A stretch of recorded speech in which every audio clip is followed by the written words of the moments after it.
Good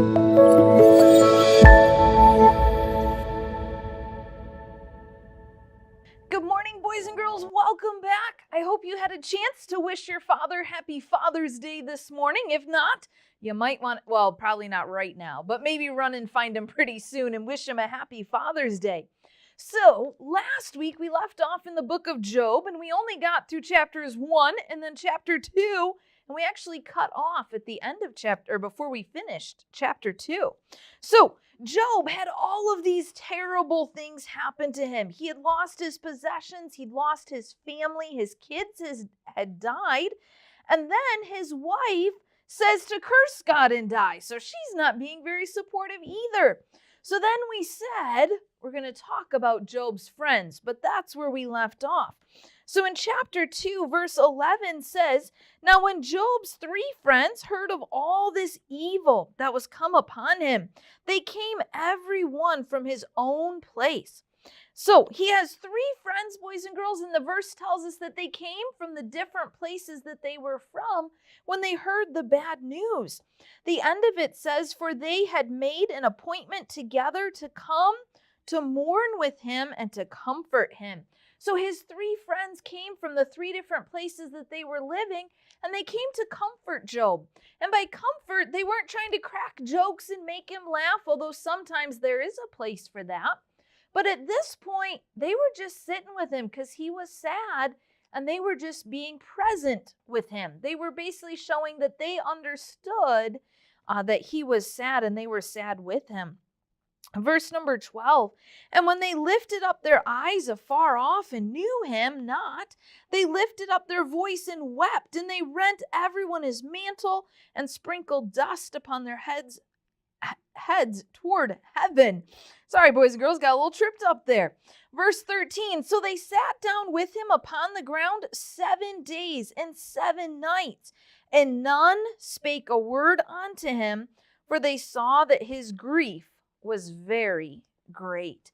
So boys and girls, they traveled to meet with him. They're good friends in coming to spend time with Job, and they're being understanding. Boys and girls, Job was sad. A lot had happened to him. He was grieving a lot of loss.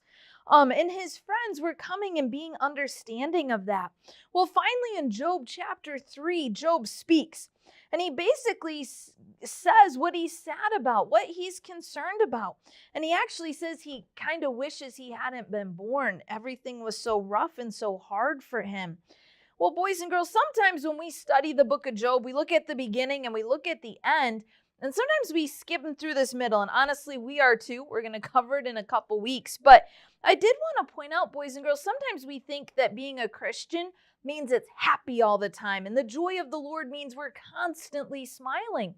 Well, God does desire for us to have the joy of the Lord for sure. But boys and girls, was Jesus always happy when he was here on earth? No. Do you remember the shortest verse in the Bible? Yeah, it's Jesus wept. Boys and girls, even Jesus was sad sometimes. So I'm going to take a second and just point that out. We don't see Job jumping for joy and, oh, isn't this great? I'm going through this trial. We see him responding like you and I would respond, boys and girls. He's sad. He's disappointed. He's discouraged.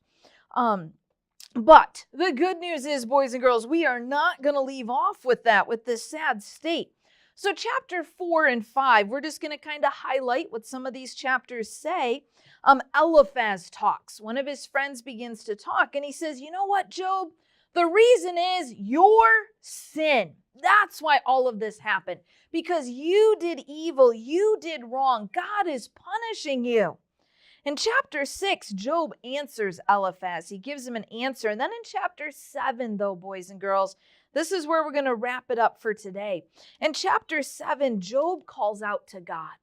Boys and girls, it is awesome to have friends. Jesus had his disciples who were close friends, who helped him in times of need. But the importance of praying, as Peter's showing us. In chapter 7, Job goes to God.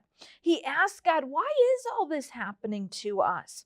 Boys and girls, God wants us to talk to him. Not a blame, but God doesn't say we can't ask him questions. God doesn't say he won't listen to our questions. When tough times come, boys and girls, do you run to God? Job did. I hope you do, boys and girls. As you go through this next week and something difficult or hard comes up, that could be something big, that could be something small. But I hope when something hard comes up, boys and girls, even in this last week, I had lost 3 keys and I was frustrated with myself because I couldn't remember what I did with these 3 keys. You know what I did, boys and girls? I prayed about it. I said, Lord, I have no idea what I did with these keys. The last time I had seen them was a week prior at least. And I was like, I have no idea what I did with them. And boys and girls, the Lord helped me remember that I'd actually worn my winter coat to a baseball game and the keys were in the pocket of the winter coat. But enough of that story. But whether it's something small or something big, make sure you run to God. Job's friends were there, but Job needed God.